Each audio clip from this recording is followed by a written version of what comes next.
And if actions don't match words, that means nothing. Facts. It means Don't just nothing. tell me something. I need you to do it. Matter of fact, don't tell me you're gonna do it until you did it already. You know, like for real.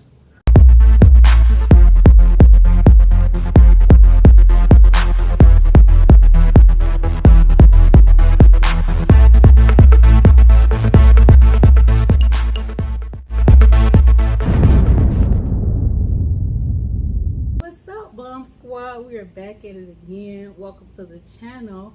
You got your girl T in the building. Got your girl T in the building. Yes, and today, guys, y'all see we switching it up a little bit. We got some good seafood boil with some ramen noodle in there, y'all. So we got some corn, crab, potato, shrimp, Scrimp in there, a little scrimp. eggs, and we got the good ramen at the bottom of And I it. got a little sausage. She don't eat sausage. Nope. So today, guys, we have a good little mukbang. We're gonna talk to you guys. We're gonna eat and just chop it up with you. We're gonna talk a little bit about relationships, red flags, boundaries, just a little conversation going. I told you we was gonna get a little Deep with y'all. So let's go ahead and get this in because I'm starving. It's my first meal touch day. Starving. Okay. So.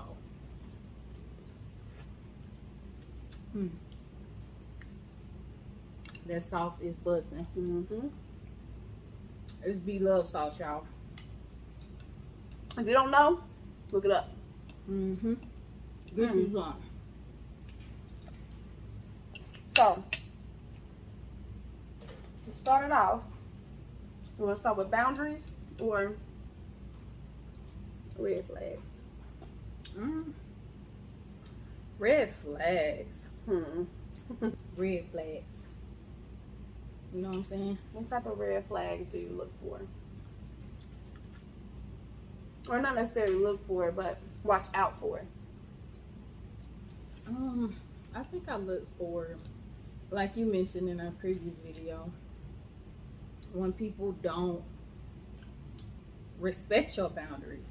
Like when they just don't pay attention to the things that you set as your boundary. Like, say for instance, one of the things might be, oh, I don't want to do anything physical with you for however long.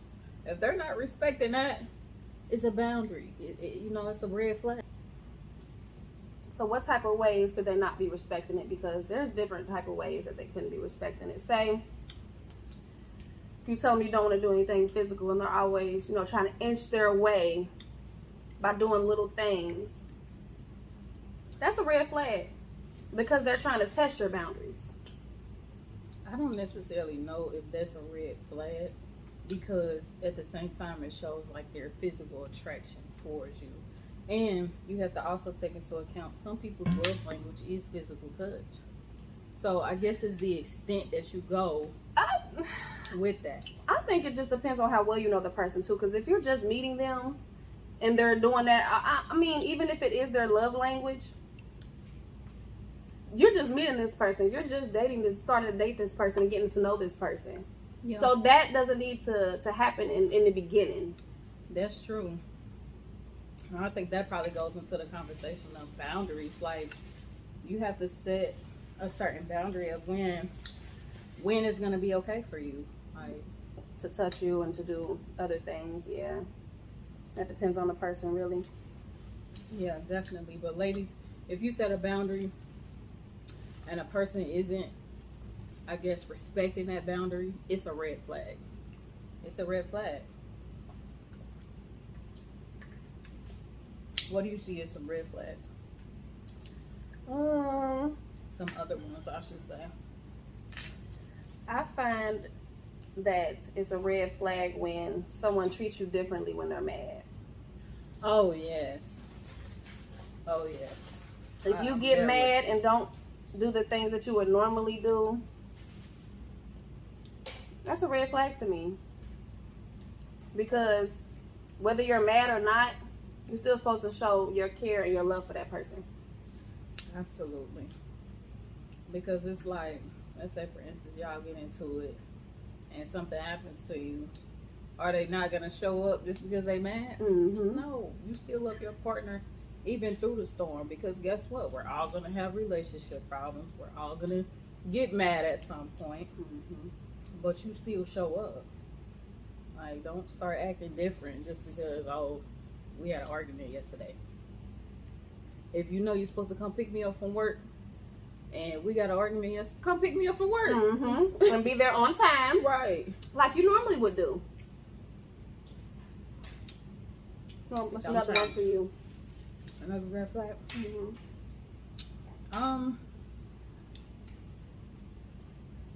Another red flag for you. I can't think of it. It's okay. Cause I'm sorry, I'm not really paying attention to the bomb squad. Cause this fool, she outdid herself. She made this up. I'm sorry, y'all. This is so good. I can't even hardly think I'm so hungry. of no more red flags. Seriously. Like, I just know this is good, but I think the main thing is, like you said, set your boundaries, and if a person isn't respecting that, that's the biggest red flag. Like, if they're not respecting you as a person. I feel like, as far as boundaries go too, say one of my boundaries is, I don't want you to come to my house yet. And if that person keeps asking and keeps asking and keeps asking, they're not respecting your boundary.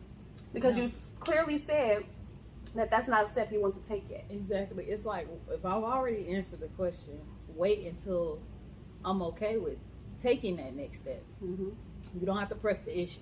I mean, I know it's a thin line between showing that you want to versus just overdoing it. Like, you can't overdo it.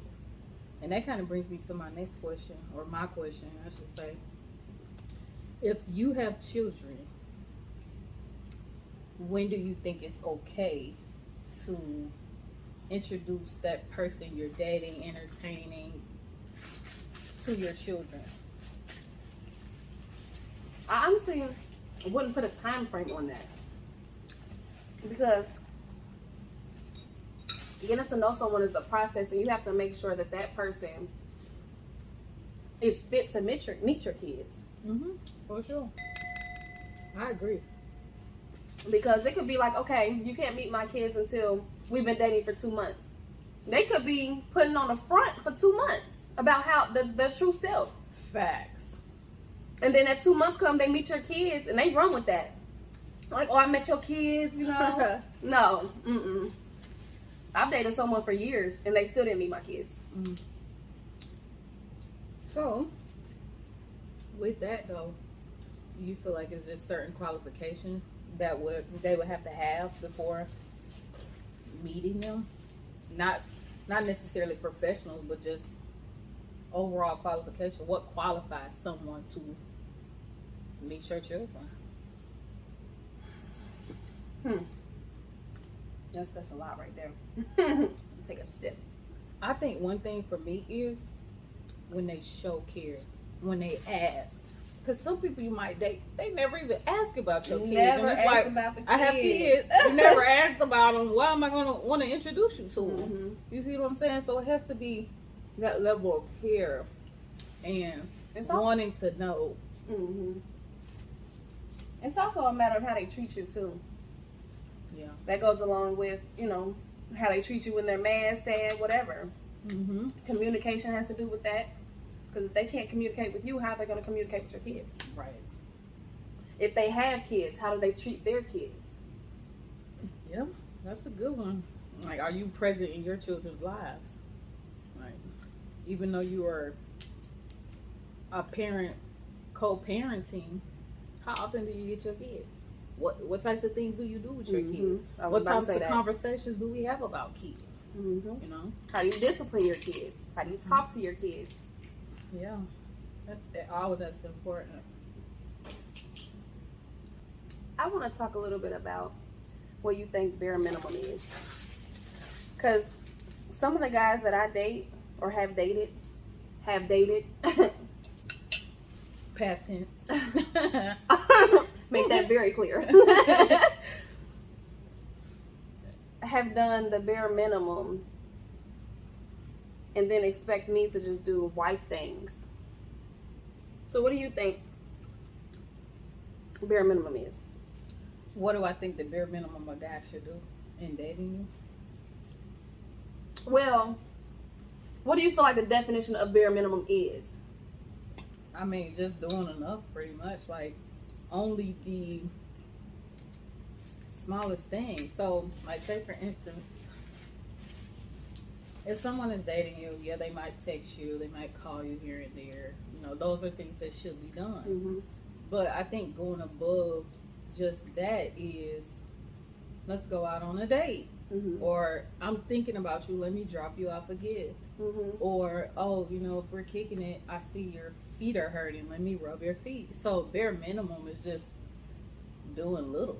Like, Mm-hmm. and I think you should be looking for something more than the bare minimum, someone who is willing to do more. And if actions don't match words, it means nothing. Facts. It means Don't just tell nothing. me something.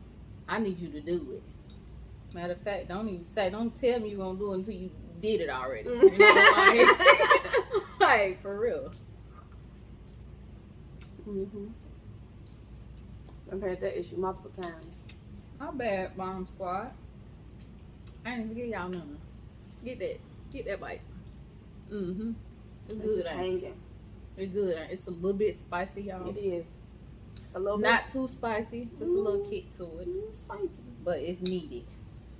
Oh, you think it's too spicy? It's kicking. It ain't that spicy. She just can't handle the heat. That's all it is. I gotta get out the kitchen, y'all. I got to get out the Can't kitchen. handle the heat. Get out of Woo. the kitchen. I'm gonna stay in this kitchen because I'm hungry. I'm gonna eat it anyway. Have y'all tried this? I wonder. With noodles, it was different for me when I tried it the first time. But I was like, that's actually pretty good. Does it taste worse or better? Worse or better than what? The first time you had it? I think it tastes better the first time I had it. But it's still good. Did you I try ain't the even noodles? tried my noodles She yet. didn't even try the noodles. I've been wanting some crab for so long. What is she doing? What are some of your standards when dating? I want to touch on that. My standards. I like someone who interests me, I should say, is someone who has their priorities straight. So that's definitely a standard for me. If your priorities are not together, if you're not pushing towards bettering yourself or doing something more, baby, listen, it's just not going to work with us. I think having conversations is also another standard for me, because I'm someone who, I like to talk. I like to see what's in your mind. And if you can't have a conversation with me, then that's out of my standard. So those are things that I would I'm big on conversation too. say will be standards. Do you have any? Yeah. As far as like when I'm dating someone, I like someone that pushes you to do better as well. Someone That you can grow with? who is passionate about what you do and what they do. Yeah. I don't like someone who is just content with what they're doing. Mm-hmm. Exactly.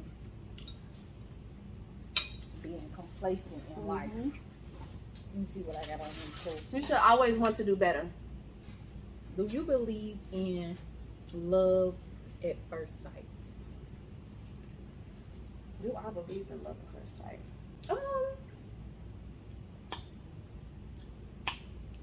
Sorry.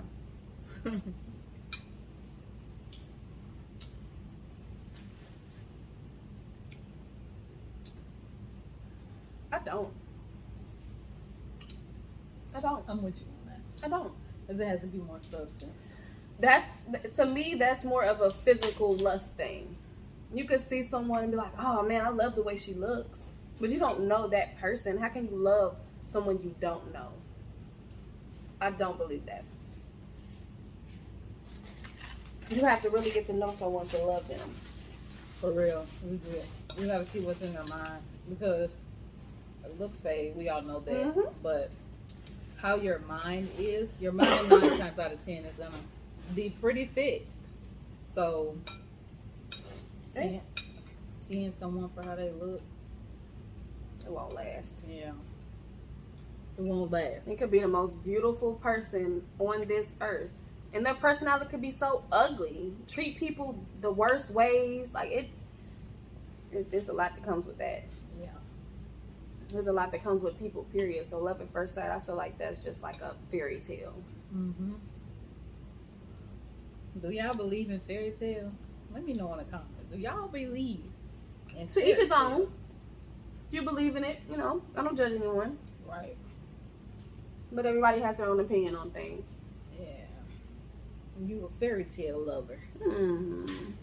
Little Cinderella, you. Okay.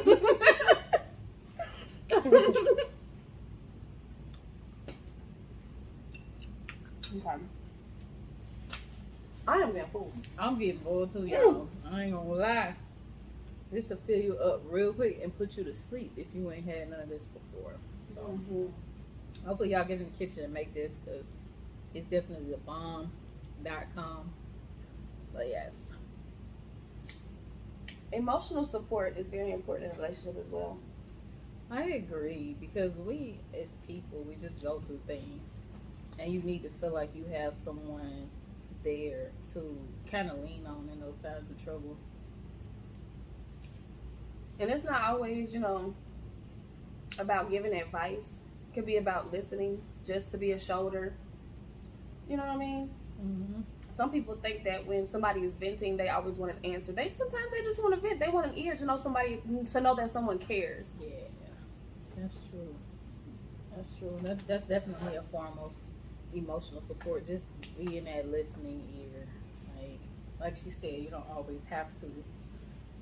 Excuse me. You don't have to always feel like you got to give somebody advice or feel like you have to know the answer or solve their problems, because a lot of times we can't solve problems like that, and because I can't think of anything else. Like, say for instance, you have a family member that passed away.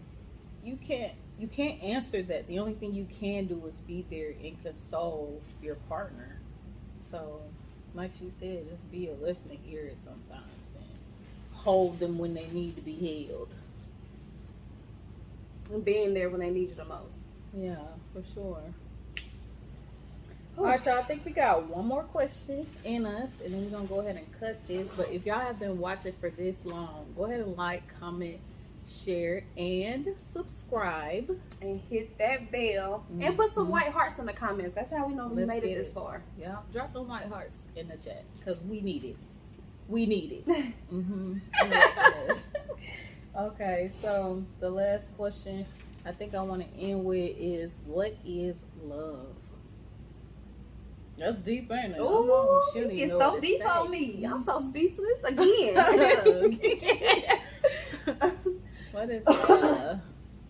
I know what I think love is. Mm-hmm. And it's based out of a book that I've read, and it's just the love languages, like everybody is loved differently. Everybody has their own different types of love. And that's funny. I was going to get to love languages next. Just to mention the love languages, acts of service. That's my love language, And it's not because, I want someone to do something for me. It's because I have so much to do. It's like, take something off my plate to show me that you care about the things I have to do. So acts of service, like, say for instance, my car is dirty. Go wash my car. It's nothing hard about doing that. Or, her love language is physical touch. So why is that yours? Honestly, I think it has to stems from my childhood, because I never really felt loved. I was never really, emotionally supported. Mm-hmm. I never really got hugs when I was younger. Wow.